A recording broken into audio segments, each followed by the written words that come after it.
night each year, the human menace sets out on a single mission to capture and torment monsters of all kinds. Led by their vicious monster hunting hero, Van Hellscream, expert in the fine art of monster misery. Monsters everywhere are asking one simple question. Are you prepared? Ooh, indeed. What about trick or treat? Glad you asked. What? Don't fall for any of their tricks or treats. They are traps designed to lure you out of hiding so they can haul you away. Lock your doors and stay inside. If you are unlucky enough to find yourself outside, do anything to avoid being discovered. It's those monsters that attempt to stand up and fight back who are the most at risk. Don't let this happen to you. Monster High Ghouls Rule is an animated 2012 film from Nickelodeon that challenges stereotypes and promotes inclusivity. Monsters traditionally hide from humans or normies on Halloween due to past conflicts, but Frankenstein and her friend discover historical proof that both groups once celebrated together. Determined to reunite them, they work to restore harmony but face misunderstanding and tension. Ultimately, the effort shows that embracing inclusivity and individuality can help overcome prejudice. Garrett Sanders, the creator of Monster High, was a designer manager for Polly Pocket Dolls and a designer for Winx Club Dolls at Mattel. Launched in 2010, Monster High aimed to promote diversity and self-acceptance through fashion dolls, books, and animated content for kids ages 6 to 12. The franchise was animated by NerdCorp Entertainment, a Canadian studio known for Stormhawks and Slugterra. Mattel, known for Barbie, used Monster High franchise to sell dolls, books, often showing characters, accessories, shoes, and outfits and close-up shots to boost sales. In today's video, we're going to explore how Monster High Ghouls Rule uses the conflicts between monsters and normies to reflect real-world issues of police brutality, discrimination, and the fight for inclusivity. This film also connects to cultivation theory, which is a theory that the more people watch or are exposed to media like TV, movies, or news, the more they start to believe that what they see reflects real life. When it comes to discriminations in this film, a perfect example is when Draculaura, daughter of Dracula, recalls an experience with Normie. She remembers eating a tomato by the lake. When the juice ended up on her skin and lips, a Normie mistook it for blood. The Normie ran and others arrived with pitchforks and torches to attack her family. This scenario mirrors real-life issues of prejudice and misunderstanding, showing how people often react to what they fear.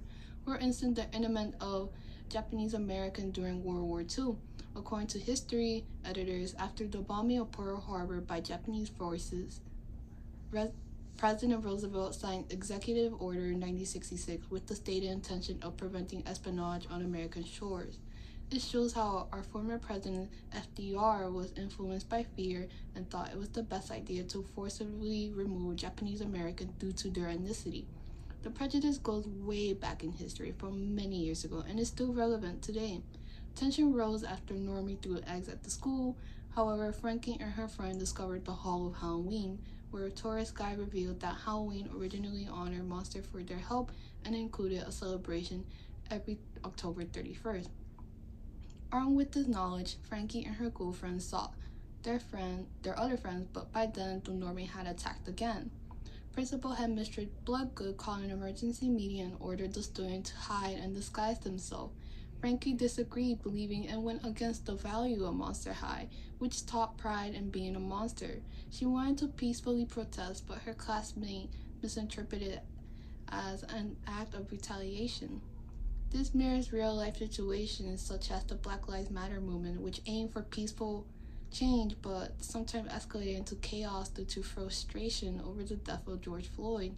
The movement advocated for police reform, accountability, and social justice, but the lack of meaningful change led to violence in some protests. According to CNN, some sites saw instances of violence with protesters clashing with police and stores being looted and burned. Protesters tore down statues of men who once championed or traded in slavery. It's okay to feel frustrated, but violence and destruction distort the message. News media will show only one perspective to portray all protesters negatively and use the death of George Floyd as an excuse to break the law. A group of monsters sought revenge on the Normie, only to find someone had beaten them to it. And though Frankie tried to stop them, the police were already hunting for Monster. Later, Chad and Normie unknowingly invited them to a Halloween party.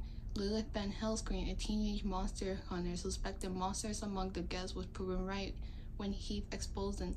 Meanwhile, Holt, son of Jekyll and Hyde, was arrested for vandalizing the school, a crime Lilith committed to frame Monster.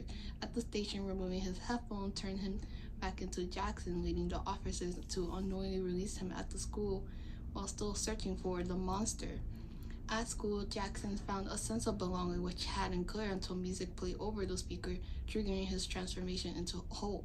Unfortunately, Lilith saw his transformation. When Franken was searching for Holt, she was shocked to find Jackson hiding in the janitor's room. He insisted he was innocent, but Lilith called the police to arrest him. In the principal's office, Frankie saw a broadcast announcing the return of trick-or-treatment, a public execution of monsters on Halloween. Frankie was able to get Lilith to confess to the police officer, but the police dismissed him. He said, "I don't care. These people demand justice, and I'm going to give it to them." This is frustrating as many police officers think similarly. The New York Times stated that 17 minutes after the first squad car arrived at the scene, Mr. Floyd was unconscious and pinned beneath 3 police officers showing no signs of life. Because many officers use these forces without accountability, many advocate for defunding the police, extending academy training, and implementing nonviolent tactics with bias awareness. On Halloween, Frankie devised a plan to free Holt and reunite everyone. When it succeeded, they gathered at Monster High Catacomb for a party, inviting the normies. However, the same officer arrived to arrest the monster. In a powerful moment, the normie stood up and declared, "I'm a monster," forcing the police to back down, with one joking, "Look at the time, my shift is over," before joining the celebration. The story urges viewers to rethink how they treat others, promoting acceptance and addressing systematic issues like discrimination and police brutality. As Frankenstein says, "Be yourself, be unique, be a monster." The question remains, will you be the ghoul who rewrites the rule?